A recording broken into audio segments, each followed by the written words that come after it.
आपका पैसा कितने टाइम में डबल हो सकता है, ये आज के वीडियो में हम जानेंगे। इसको समझने के लिए हमें समझना होगा रूल ऑफ 72। रूल ऑफ 72 काम कैसे करता है।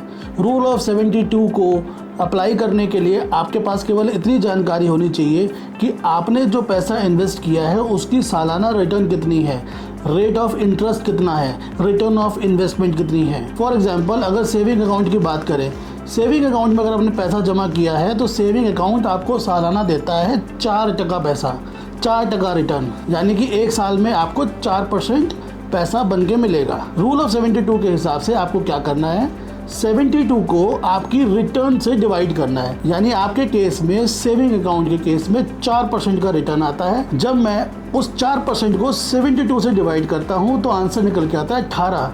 यानी कि सेविंग में डाला हुआ पैसा 18 साल लेता है डबल होने के लिए। इसी के अगेंस्ट अगर मैं पैसा डालता हूं एफडी के अंदर, एफडी मुझे सालाना इंटरेस्ट देती है 8% का। और रूल ऑफ 72 के हिसाब से मुझे 72 को डिवाइड करना है अब 8 से, क्योंकि मेरी सालाना रिटर्न है 8%। जब मैं 72 को डिवाइड करता हूँ 8 से तो आंसर आता है 9।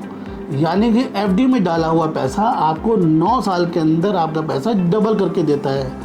इसी के अगेंस्ट अगर आप पैसा डालते हैं म्यूचुअल फंड्स के अंदर, जिसका लगभग 11 से 12 या 13% का सालाना रिटर्न निकल के आता है, एज्यूमिंग कि 12% का सालाना रिटर्न है, तो रूल ऑफ 72 के हिसाब से आपको 6 साल, 72 डिवाइडेड बाय 12, 6 साल के अंदर म्यूचुअल फंड में डाला हुआ पैसा डबल होके मिल जाता है।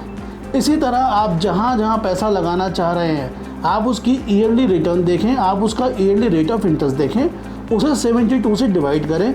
जो आंसर आएगा वो नंबर ऑफ ईयर्स हैं, वो उतने साल हैं जितने साल में आपका पैसा आपको डबल होके मिल जाएगा। तो रूल ऑफ 72 को अप्लाई करके आप जान सकते हैं कि आपका इन्वेस्ट किया हुआ पैसा कितने साल में डबल हो सकता है। इसी तरह के और इंटरेस्टिंग कॉन्सेप्ट जानने के लिए हमारे चैनल को सब्सक्राइब करें और कमेंट बॉक्स में लिख के बताएं कि और कौन कौन से टॉपिक्स ऐसे हैं जिसके बारे में आप हमसे जानना चाहते हैं। धन्यवाद।